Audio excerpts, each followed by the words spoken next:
10 കോടി ഒരാൾക്ക് ലോട്ടറി അടിച്ചാൽ അതിൻ്റെ 50% കിട്ടുള്ളൂ.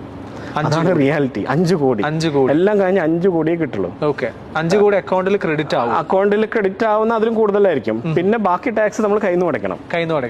ടാക്സ് എല്ലാം പിടിച്ചിട്ടാണ് തരിക. അത് ടാക്സ് എല്ലാം പിടിക്കില്ല. ഞാൻ ഇതിൻ്റെ ഒരു സ്ട്രക്ചർ പറഞ്ഞുതരാം. 10 കോടി ഒരാൾക്ക് ലോട്ടറി അടിച്ചാൽ ഏജൻസ് കമ്മീഷൻ 12 തൊട്ട് 10%, 12% വരും. 10% അസ്യൂം ചെയ്യാം. ബമ്പറിനൊക്കെ 10%. അപ്പം അങ്ങനെ ആകുമ്പോൾ അതിൽ നിന്ന് 1 കോടി രൂപ പോയി. പിന്നെയുള്ള 9 കോടിയിൽ 30% 94B TDS വരിക. അപ്പൊ 2 കോടി 70 ലക്ഷം അങ്ങനെ പോയി. അങ്ങനെ 6 കോടി 30 ലക്ഷം ആളുടെ അക്കൗണ്ടിലേക്ക് വരും. ഇത് ഇന്ന് ഒരാളുടെ അക്കൗണ്ടിൽ വന്നാൽ 1 വർഷം കഴിഞ്ഞ് ഇയാൾ TDS IT റിട്ടേൺ ഫയൽ ചെയ്യണം. 1 വർഷം കഴിഞ്ഞിട്ട് അക്കൗണ്ടിൽ ക്രെഡിറ്റ് ആയ ദിവസത്തിൽ നിന്ന് 1 വർഷം കഴിഞ്ഞിട്ട്. അതല്ല, ശരിക്കും 31 ജൂലൈ ആണ് ഡ്യൂ ഡേറ്റ്. അപ്പൊ നെക്സ്റ്റ് ഇയർ 31 ജൂലൈ എന്ന് പറഞ്ഞപ്പോൾ 1 വർഷം ആവുമല്ലോ.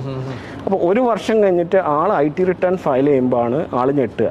കാരണം ഓൾറെഡി ഈ TDS പിടിച്ചപ്പോൾ നമ്മൾ സാധാരണക്കാരാണ്, അവരുടെ ഒരു തെറ്റിദ്ധാരണ ഇതോടെ ടാക്സ് എല്ലാം കഴിഞ്ഞു, ഈ എമൗണ്ട് മൊത്തം നമുക്കുള്ളതാണ്.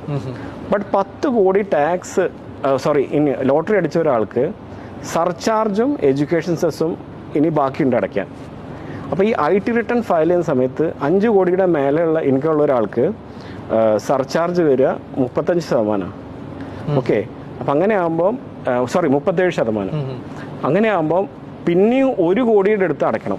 പിന്നെയും ഈ 30, അതായത് 2 കോടി 70 ലക്ഷം ടാക്സ് പോയതൊക്കെ. ഇത് കൂടാതെ ഇനി 1 കോടി രൂപയുടെ അടുത്ത് ടാക്സ് അടയ്ക്കേണ്ടി വരും 1 വർഷം കഴിഞ്ഞിട്ട്. ഈ 1 വർഷം കഴിയുമ്പോഴേക്കും ഒരുവിധം ഇവരുടെ ക്യാഷ് എല്ലാം തീർന്നിട്ടുണ്ടാവും.